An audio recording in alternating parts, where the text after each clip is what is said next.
Hello students, आज हम history के एक नए चैप्टर पे बात करेंगे।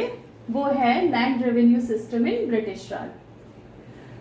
जिस समय भारत में ब्रिटिशर्स आए, Britishers means East India company, तो वो भारत में एक व्यापार करने के उद्देश्य से आए थे।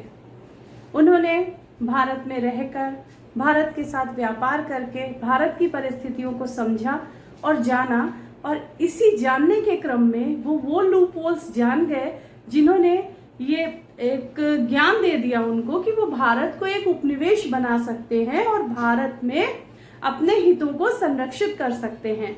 इसी के क्रम में लगभग 100 साल के बाद 1700 ईस्वी के बाद में अंग्रेजों की जो भारत की प्रतिनीति थी वो बदलने लगी। अब आपको ये जो भारत का नक्शा दिखाई दे रहा है, उसमें जो ये बंगाल का पोर्शन है, हम सब जानते हैं कि जल मार्ग से ही जो यूरोपियंस थे वो इंडिया आ रहे थे, जल मार्ग के माध्यम से ही वो इंडिया में अप्रोच कर रहे थे, विभिन्न क्षेत्रों में जा रहे थे। तो जो भाग समुद्र के किनारे थे वहां पर सबसे पहले अंग्रेजों ने अपना अप्रोच किया या वो वहां पहुंचे। अब जब बात बंगाल की हो गई तो बंगाल की परिस्थितियों को बड़ा माइन्यूटली ऑब्जर्व करने के बाद भारतीय राजनीति में ब्रिटिशर्स ने अपना हस्तक्षेप बढ़ाया, चाहे वो कर्नाटक के वॉर्स हो या फिर प्लासी का युद्ध। 1757 का प्लासी का युद्ध एक ऐसा विभाजक रेखा बनके हमारे सामने आती है जिसने स्वतंत्र भारत को परतंत्र भारत की तरफ जाने का रास्ता दे दिया। कर्नल मालेसल अगर ये कहते हैं कि बंगाल की चाबी से ब्रिटिशर्स को पूरे भारत का ताला खोलने का मौका मिल गया, तो बिल्कुल गलत नहीं है, ना ही अतिशयोक्ति है। 1765 में बंगाल, बिहार और उड़ीसा की दीवानी का अधिकार अंग्रेजों को प्राप्त हो गया। अवध के नवाब से निजामत का भी अधिकार प्राप्त हो गया, लेकिन ब्रिटिशर्स थे तो मुट्ठी भर ही। अभी भी अंग्रेज भारत में बिना भारतीयों के सहयोग के अपने आर्थिक, प्रशासनिक और राजनैतिक हितों को पूरा नहीं कर सकते थे। इसी क्रम में जब उन्होंने भारत में अपनी आवश्यकताओं को पूर्ति के लिए राजस्व की व्यवस्था को, जो पहले की राजस्व की व्यवस्था थी, उससे एक नई व्यवस्था को बनाने का प्रयास किया, उसी के क्रम में इससे पहले क्या होता था, मुगलों के समय में जो लैंड के स्वामी थे या किसान थे वो सरकार को एक कर देते थे और उनसे जो सुविधाएं थी वो मिलती थी। जमींदार जो थे वो बिचौलिए वर्ग के रूप में थे, वो सरकार और प्रजा के बीच में एक माध्यम थे। अगर जो लोग हर गांव का जो जमींदार होता था किसानों से उनका कर इकट्ठा करता था, राजकोष में जमा करता था। शेरशाह सूरी और अकबर के समय में टोडरमल ने इस व्यवस्था में बहुत अधिक सुधार किए।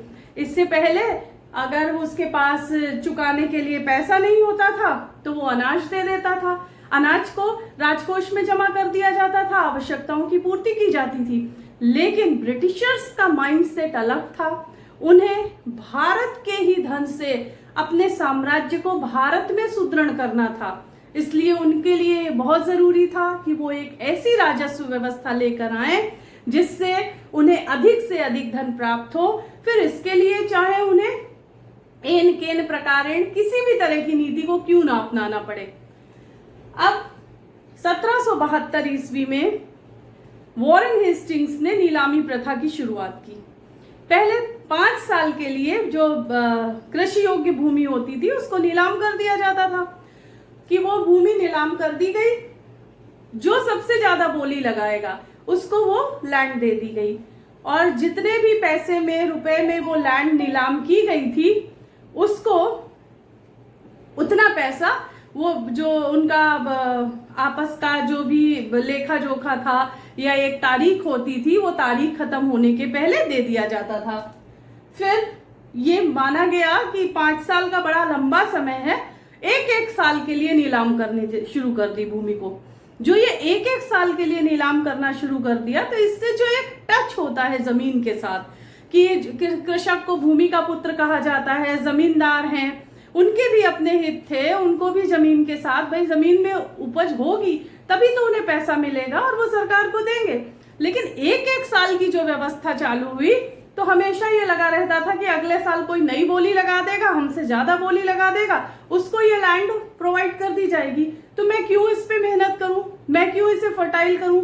तो इससे एक तो अनसर्टेनिटी थी कि कितना पैसा मिलेगा, दूसरा ये था कि उसमें कितनी भी मेहनत कर लो किसी और के पास चली जाएगी, तो ये व्यवस्था भी ठीक नहीं रही।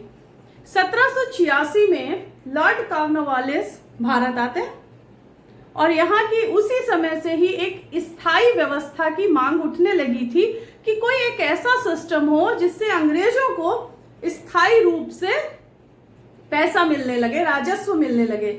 और इसके लिए बहुसंख्यक कृषकों के हितों की अनदेखी की गई। कॉर्नवालिस ने कॉर्नवालिस कोड के द्वारा बहुत सारी चीजों पे काम किया था, ठीक है। उसमें पुलिस है, प्रशासन है, लॉ एंड ऑर्डर है, उसी तरह से रेवेन्यू सिस्टम है। जो land revenue system in British Raj हम देखते हैं, इसमें जो ये परमानेंट सेटलमेंट है, परमानेंट सेटलमेंट जिसको स्थायी बंदोबस्त, इस्तेमारी, जागीरदारी, विस्वेदारी, जमींदारी प्रथा आदि नामों से जाना जाता है। आज हम लोग इसी बारे में बात करेंगे। तो जो कॉर्नवालिस कोड बना उसमें परमानेंट सेटलमेंट को 19% ऑफ ब्रिटिश भारत, जो भारत का 19% हिस्सा वो वाला जो अंग्रेजों के अधीन था या ईस्ट इंडिया कंपनी के अधीन था, उसमें परमानेंट सेटलमेंट को लागू किया गया। वो हिस्सा कौन था? बिहार, बंगाल, उड़ीसा, मद्रास का कुछ हिस्सा, कर्नाटक का कुछ हिस्सा और वाराणसी। वाराणसी हमारा संयुक्त प्रांत से आता है, वाराणसी का हिस्सा था। यहां पर टोटल ब्रिटिश भारत के 19% हिस्से पर परमानेंट सेटलमेंट को लागू किया गया। अब ये परमानेंट सेटलमेंट था क्या? सबसे पहले जो जमींदार थे या स्थानीय राजा थे, छोटे छोटे या स्थानीय तालुकेदार थे, उनको जमीन का मालिक बना दिया गया। इस तरह से एक चीज सामने आई कि अंग्रेजों और जमींदारों ने मिलकर भारत की जो व्यवस्था थी उसको खोखला करने का एक एग्रीमेंट साइन कर लिया। समझ लीजिए आप कि जो राजा और तालुकेदार हैं उन्हें जमींदार के रूप में, भूमि के स्वामी के रूप से स्थान मिल गया। अब बेचारे किसानों का क्या हुआ? तो जो हमारे किसान, प्रजा या रैयत कहते थे उसको, उसका मालिकाना हक हटा दिया गया। वहां से परंपरागत जो भूमि अधिकार उसको मिले थे, जो सदियों से चले आ रहे थे भारतीय व्यवस्था के अंतर्गत, भारतीय संहिता, जो भारतीय नियम कानून है कि जो खेत जोतेगा वही उस खेत का मालिक होगा, उसको बिल्कुल दरकिनार करते हुए एक बिचौलिए वर्ग को, एक ऐसे वर्ग को उत्पन्न करने का पूरी प्लानिंग की गई कि जो अंग्रेजों के प्रति वफादार था, और वो था जमींदार वर्ग। इस तरह से रैयत के परंपरागत अधिकारों का अंत कर दिया गया। राजस्व निश्चित हो गया। सरकार के लिए ये हो गया कि एक निश्चित आमदनी होगी। अब वो निश्चित आमदनी क्या थी? सरकार की आमदनी सुनिश्चित, जमींदार की आमदनी सुनिश्चित। तो जो भी भूमि का जो कर था निर्धारित किया गया, मान लीजिए उसे 11 भागों में बांटा गया, तो 10 हिस्से अंग्रेजों के थे और एक हिस्सा उसमें जमींदारों का होगा। ये मान लिया गया 10/11 जो है अंग्रेजों का है और 1/11 जमींदारों का हिस्सा हो गया। ठीक है, इससे क्या फायदे हुए? अब आपको एक निश्चित, भाई आप बाढ़ आए, अकाल पड़े, सूखा पड़े, कुछ भी जमीन में पैदा ना हो, लेकिन फिर भी आपका हिस्सा सुनिश्चित है। आपको भूमि से लेना देना नहीं है, आपको केवल जमींदारों से लेना देना है। आपको जमींदार वो लाके देगा, चाहे वो जैसे लाके दे। स्थिति खराब होने लगी। रैयत के पास, और जो इतिहासकार हैं जिन्होंने भारत के आर्थिक इतिहास पर बहुत अध्ययन किया, वो कहते हैं कि लगभग 60% जो कर, मतलब जो उपज थी उसका 60% कर हो गया था। अब उस 40% में किसान को अगले साल फसल बोने की भी तैयारी करनी है, अपने परिवार का भी पालन पोषण करना है, और अगर उसने किसी भी तरह का कोई टैक्स या कर या वो उधार या कर्जा लिया हुआ है तो उसे चुकाना भी है। इस तरह से भारतीय कृषकों के हितों को पूर्णतः अनदेखी कर दी गई, उनकी कमर टूट गई केवल अंग्रेजों के हितों में काम करते करते। एक चीज और हुई कि अंग्रेजों को एक बड़ा स्वामी भक्त वर्ग मिल गया। ये हम आगे चल के जब स्वतंत्रता आंदोलन देखते हैं, 1857 का आंदोलन देखते हैं, तो एक्सेप्शंस छोड़ दे कि कुछ मुट्ठी भर जमींदार थे जिन्होंने अंग्रेजों के विरुद्ध में विद्रोह किया होगा, वरना 98% जो जमींदार हैं वो अंग्रेजों के हितैषी निकले और उन्होंने कहीं ना कहीं शिकायत करके जो भारतीय थे और जो क्रांतिकारी थे उनके अगेंस्ट जो है वो कार्रवाइयां भी करवाई। अब जो किसान इस पे खेत जोत रहा है जमींदार के यहां से, तो उसकी क्या हैसियत है? वो किराएदार हो गया जमीन का, उसको एक पट्टा लिखकर जमींदार ने दे दिया और किराए पर वो भूमि उठा दी कि इतना तुमको टैक्स देना है और इतना लेना है। अब हम सभी जानते हैं कि भारत एक कृषि प्रधान देश था, है और रहेगा, क्योंकि हमारे पास बहुत अच्छी फर्टाइल लैंड है। हमारा जो भूमि का इलाका है, जो हमारा ये भारतवर्ष है, उसमें बहुत उपजाऊ भूमि है, इसलिए ही भारत कृषि प्रधान देश है। हमारे पास जनसंख्या बहुत ज्यादा है, उस समय भी बहुत ज्यादा थी। तो 1791 का जो सेंसेक्स था उसके आधार पर ही ये माना गया इतनी भूमि होगी, उसी के आधार पर जो लेखा जोखा था, सरकार अपने हर काम से बचती चली गई। उसको आमने सामने किसान से, किसान कौन होता है? किसान और मजदूर वर्ग में कौन लोग आते हैं? जो उस किसी भी देश की पर्टिकुलर जो बहुसंख्यक जनसंख्या होती है। तो अंग्रेजों को उनसे मिलना ही नहीं था। उन्होंने बीच में एक दीवार खड़ी कर दी जिसका नाम जमींदार था। वो जमींदार ही अंग्रेजों के, उसी के पीछे अंग्रेज छिपे थे। और सामने फेस करने वाला एक भारतीय जो किसान है, दूसरा भारतीय जो जमींदार है, दोनों एक दूसरे को फेस कर रहे हैं।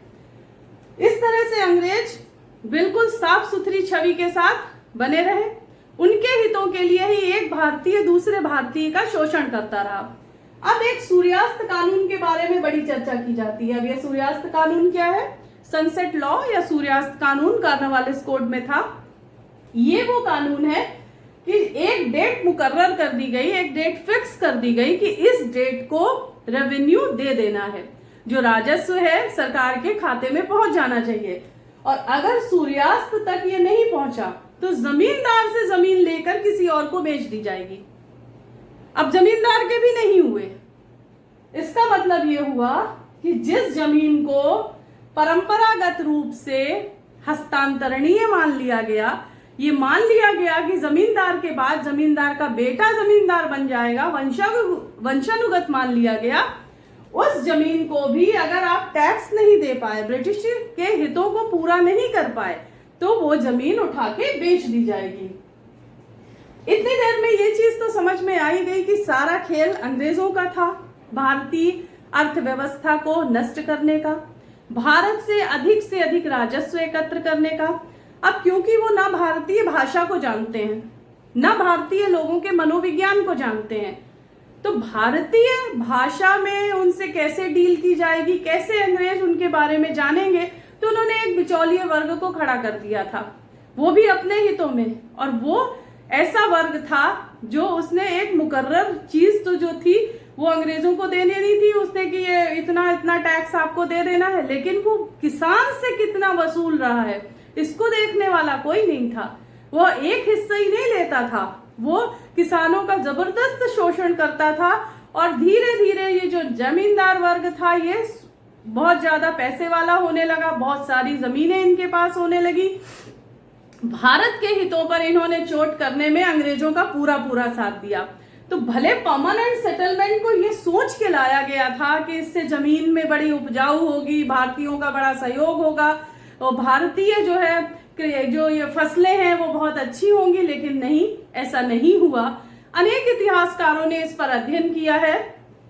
अभी भी जो इकोनॉमिक हिस्ट्री ऑफ इंडिया पे काम कर रहे हैं वो लोग भी, तो अभी 1960 में एक रिपोर्ट आई थी, the initial British impact on India, a case study towards जो वाराणसी के क्षेत्र थे उससे रिलेटेड ये केस हिस्ट्री थी जिसको डिस्कस किया गया, जहां पर परमानेंट सेटलमेंट था, साथ में बिहार और बंगाल के एरिया को भी कवर किया गया। उसमें इतिहासकार बर्नार्ड एस कोहन और उनकी एक टीम थी, उन्होंने डिस्क्राइब किया कि स्थायी बंदोबस्त ने भूमि का स्थायीकरण खत्म करके व्यवसायीकरण कर दिया। अब वो जो स्थायीकरण मतलब जो एक अटैचमेंट था भूमि के साथ वो खत्म हो गया, उसका व्यवसायीकरण कर दिया, जिससे जो अंग्रेजों का जो ये परमानेंट सेटलमेंट था उससे पहले ये चीजें नहीं थी। एक लगाव होता था, भारत में तो हमेशा से ही भूमि को माता का स्थान दिया गया है, लेकिन अंग्रेजों ने उसको बेचने और खरीदने की वस्तु बना दिया, उसका पूर्णतः व्यवसायीकरण कर दिया।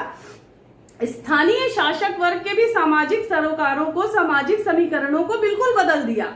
अभी तक जो जमींदार होता था वो किसानों में से एक था, थोड़ा संपन्न होता था, उनके सुख दुख का साथी होता था, लेकिन अब जो ये नया जमींदार वर्ग था ये अंग्रेजों का पिट्ठू था, अंग्रेजों का बिचौलिया था, अंग्रेजों के जो हित थे उनको साधने के लिए भारतीयों के साथ ट्रीट करता था। तो उन्होंने जो भूमि से एक बहुत इमोशनल जो अटैचमेंट था उसको खत्म कर दिया, और इसके लिए उन्होंने ये भी किया कि वो खुद घर में बैठे रहते थे। टैक्स कलेक्ट करने के लिए उन्होंने अन्य सेवक बना लिए, तो उनको इससे लेना देना नहीं था कि भूमि की स्थिति कैसी है, उस भूमि पर काम करने वाले व्यक्ति की स्थिति कैसी है, उन्हें केवल टैक्स चाहिए था और वो उसी पर काम कर रहे थे। अब यहाँ पर जो ये वंशानुगत एवं हस्तांतरणीय जमींदारी प्रथा है, इसने भारत को बहुत अधिक नुकसान पहुंचाया। परमानेंट सेटलमेंट 1 मई 1793 को लागू किया गया भारत के कुछ हिस्सों पर, जैसा कि हम भारत के नक्शे में देख रहे हैं। तो इसने बहुत सपोर्ट किया ब्रिटिशर्स को भारत में पैर जमाने के लिए। आगे हम देखते जाते हैं कि अंग्रेज धीरे धीरे सुदृढ़ होते चले गए, भारतीय राजस्व को वसूल करते करते उन्होंने एक बहुत दृढ़ सत्ता भारत में स्थापित कर ली। उसमें केवल परमानेंट सेटलमेंट ही नहीं था, उनके 2 अन्य थे, land revenue system in British Raj के अंतर्गत रैयतवाड़ी सेटलमेंट और महालवाड़ी सेटलमेंट। इन पर मैं अपने अगले लेक्चर में आपके साथ चर्चा करूंगी। तब तक के लिए थैंक यू।